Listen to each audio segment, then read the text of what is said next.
बिस्मिल्लाहिर्रहमानिर्रहीम। आज हम क्लास 9 के फिजिक्स को शुरू कर रहे हैं और हम चैप्टर 1 से स्टार्ट लेंगे। सबसे पहले हम समझेंगे कि फिजिक्स क्या भला है।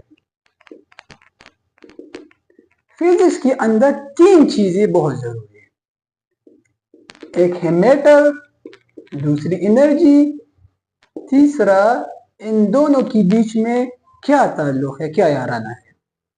सही है। अभी मैटर क्या चीज है? हर वो चीज जो जगह घेरती हो और वजन रखती हो वो मैटर है। आसान डिफिनेशन है। जिस भी चीज को आप आइडेंटिफाई करना चाहते हैं कि क्या ये मैटर है या नहीं है, तो आपने क्या करना है, उस चीज को देखना है क्या वो किसी स्पेस को कवर कर रही है और क्या उसका कुछ वजन है। अगर ये दो बातें पूरी हो जाती है तो वो मैटर है। उसके बाद दूसरी चीज है एनर्जी। आप सुबह सवेरे मोटरसाइकिल के ऊपर बैठते हैं, किक को मारते हैं, लेकिन वो स्टार्ट नहीं होता। अब अंदर से देखते हैं उसके अंदर पेट्रोल मौजूद नहीं होता। अब क्या ऐसी बला हो गई कि पेट्रोल नहीं है और गाड़ी मूव नहीं कर रही? क्यों? क्योंकि पेट्रोल के अंदर केमिकल एनर्जी होती है जो कि मैकेनिकल एनर्जी के अंदर कन्वर्ट होती है। तो इस पर्सपेक्टिव से एनर्जी का डिफिनीशन ये हो गया कि वो चीज जो आपको काम करने की काबिल बनाए।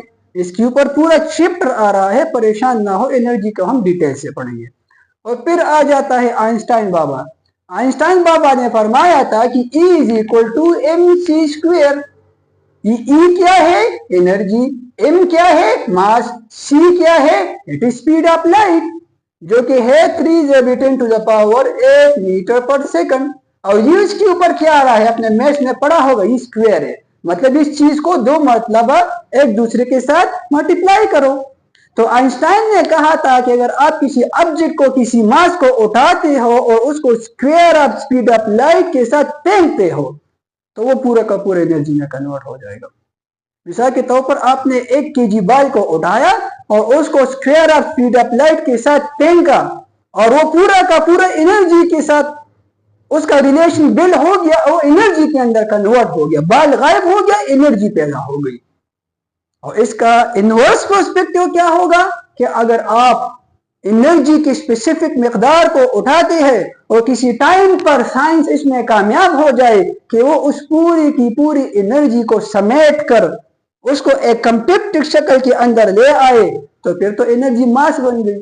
तो यही चीज है, आइंस्टाइन ने कहा था कि mass can be converted into energy and energy can be converted into mass subject to अगर उसको square of speed of light के साथ फेंका जाए। अब हम फिजिक्स क्यों पढ़ रहे हैं? हमारा दिमाग खराब हो गया, क्यों पढ़ रहे हैं? कुछ तो इसकी एप्लीकेशन होंगी। 200 साल पहले चले जाए, क्या एक्सरे था? नहीं था। MRI था? नहीं था। CT स्कैन था? नहीं था। क्यों आए? किस चीज की बदौलत आए? फिजिक्स की बदौलत आए। इसने हमारे हेल्थ को इंप्रूव किया।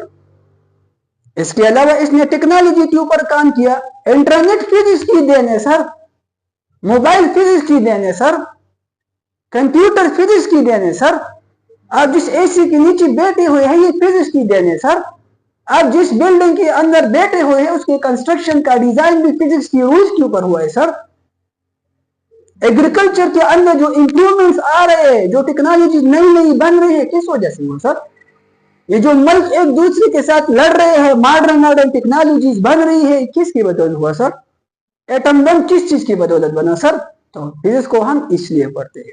होपफुली आपको समझ आ गया होगा। लेक्चर 2 के लिए तैयार रहे, अपने दोस्तों के साथ इसको शेयर करें, इसको क्लास 9 की स्टूडेंट्स तक पहुंचाए। उनके पेरेंट्स से मेरी रिक्वेस्ट है कि अपने बच्चों को इस चैनल के साथ लिंक करें। आपको हम फ्री में ही इंफॉर्मेशन दे रहे हैं। हम फिजिकली अकेडमी भी चला रहे हैं, स्कूल भी चला रहे हैं शब कदर माटा के अंदर। Thank you very much. अल्लाह हाफिज़। See you in the next lecture.